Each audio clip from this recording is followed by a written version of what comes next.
Okay, so this is William Shakespeare's The Merchant of Venice, according to Miss Blanch, who, for the record, has her bachelor's degree in Shakespearean letters, which means I'm kind of a big deal. It doesn't mean that, but it does mean that I know a lot about William Shakespeare. John, stop laughing in my face.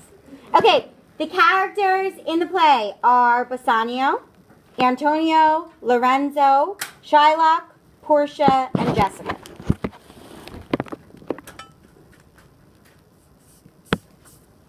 Okay, so Bassanio and Antonio are best friends for life.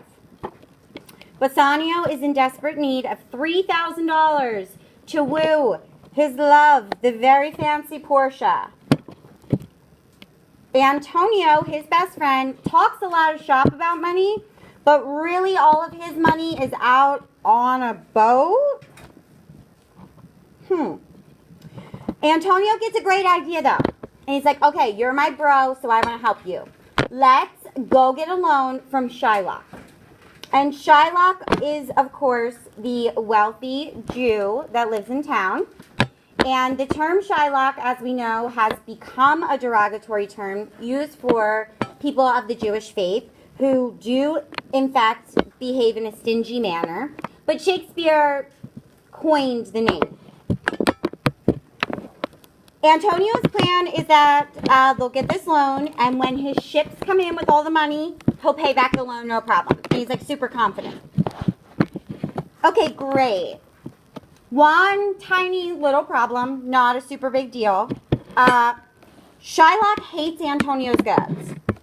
And that's because Antonio is an anti-Semite, as we may call it in today's society. He's prejudiced against Jewish people. He believes Christianity is the only religion, it's the right religion, and anyone else is lesser than.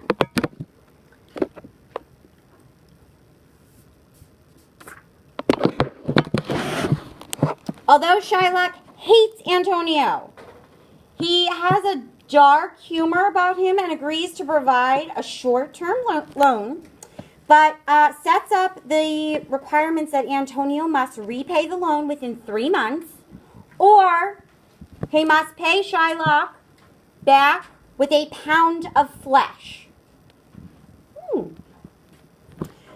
Antonio agrees to the repayment deal because he's so confident that his money's coming in on those ships. Side note, think about how many of you have heard the saying, just waiting for your ship to come in. And that's usually a reference to Antonio being like, oh, okay, yeah. Just keep on waiting for that ship to come in. Don't do anything in the meantime. Everything will get fixed when that ship arrives. Meanwhile, Portia, the apple of Bassanio's eye, is subjected to her father's will that left very specific directions as to how she is to go about finding a husband. Any man who wishes to marry her must pass a test. What's the test? A scary, dark, weird test. Her father has set up 3 caskets, which is what we bury people in after they've passed away. And in one of the caskets is a picture of Portia. Whichever suitor picks the casket with the picture inside may approach Portia about marriage.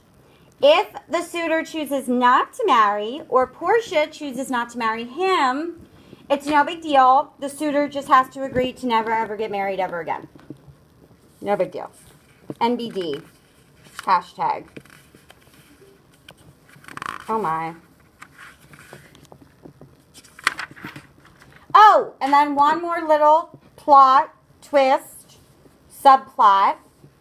Shylock has a daughter named Jessica, who is obviously also Jewish. And Jessica, for no reason other than him being a bad boy in the eyes of her father, falls madly in love with the Christian prince Lorenzo. But we know that Shylock would never in a million years approve of his daughter Jessica marrying a Christian. So what does she do, as most lovers do in Shakespearean literature, when they can't be together? they run away. Jessica converts to Christianity and gets married. Shylock's response to this is to blame all Christians for warping his daughter's mind. But in particular, he already hates one Christian, so the hate for that Christian just grows. That Christian, of course, is Antonio. Bassanio passes the test, and he selects the right casket. Portia happily accepts, and the two marry. But Antonio finds out that his ships have wrecked at sea.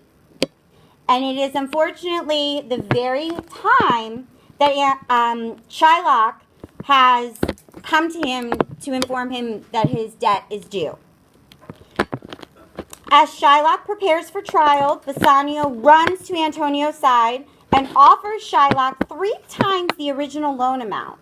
Now remember, now Bassanio has the ability to just make it rain money because he married a sugar mama, Portia, who has a ton of money and is, you know, as her husband, he has inherited all of that. Weirdly, though, we assume that Shylock would accept this 3 times the amount because he is obsessed with wealth. But he does not take Bassanio's offer. Instead, he seeks revenge because Jessica is still on the run. Shylock no longer cares about money, and instead he decides to approach Antonio so he may get his 1 pound of flesh.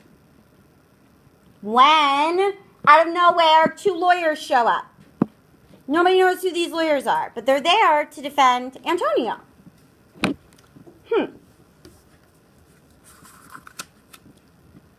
Also, a little quicker. Okay, so the lawyer starts to argue that according to the law, Shylock is entitled to his 1 pound of flesh, so long as he does not draw any blood. Well, that's obviously impossible. So Shylock's not going to get his 1 pound of flesh. Shylock's pretty upset about this. Again, he wanted to hurt Antonio. He wanted to inflict that pain he feels about his daughter having run away. But it's then that the lawyer says, not only can you not draw blood, but you're actually going to be charged with attempted murder of a Christian, which was a very big deal at the time, Christians versus Jews. Instead of punishing you physically, the lawyer tells Shylock that he is going to give up all of his money. He's going to pay half of it to the town of Venice and the other half personally to Antonio. So you can kind of look at it like a lawsuit, like pain and suffering. The threat of his flesh being taken warrants him getting half of Shylock's money. Shylock behaves just as Antonio has described him. It's like he doesn't want to become the stingy Jew that he's been portrayed as, but he can't help it because they kind of pushed him into this corner. With no other options left, Shylock coughs up the money. But 2 things happen. 1, the lawyer that showed up is Portia in disguise. She's dressed as a man. She's super smart, and we realize that. And she also gets to realize all that Bassanio went through and put on the line just to be with her. Aww. Second thing is that Antonio returns his half of the money back to Shylock. So, of course, Shylock's like, oh my God, this is amazing. And then Antonio slaps him with a condition.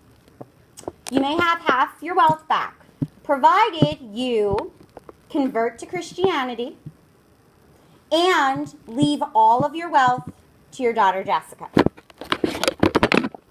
Shylock's between a rock and a hard spot, so he obviously accepts and does what he has to do to get back his wealth. Everything seems to have settled, and then there's another surprise because it's Shakespeare. Antonio's ships really do come in, and they are loaded with money. So we also realized that Antonio was a man of his word. Jessica and Lorenzo return. Oh my God, we're so happy. We're with our friends. And rare as it may be, Shakespeare has a play that ends with a happy ending for everyone, except Shylock, who is still really mad at the entire situation. He's like still really mad. And that's it.